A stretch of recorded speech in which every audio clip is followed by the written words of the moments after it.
My first assignments as an intern at Kuraray were 3 that they had outlined for me on my first day. One was building Power BI reports for the plants round information.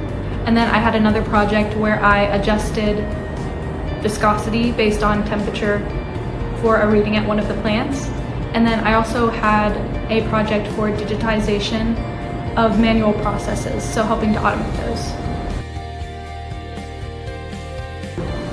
There wasn't a specific moment where I realized this company would be good to build a career. It's just been a consistently positive experience. I feel the work I do here is appreciated and has a real positive impact on people, and I feel respected, and I respect everyone that I work with, which is something I value most in a company where I would build a career.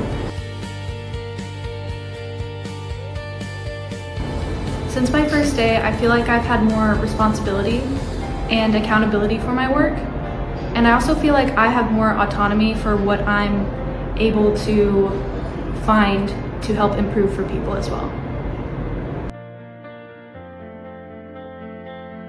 The advice I would give to an intern would be ask anyone anything. Everyone has been so open about what they do and their role here.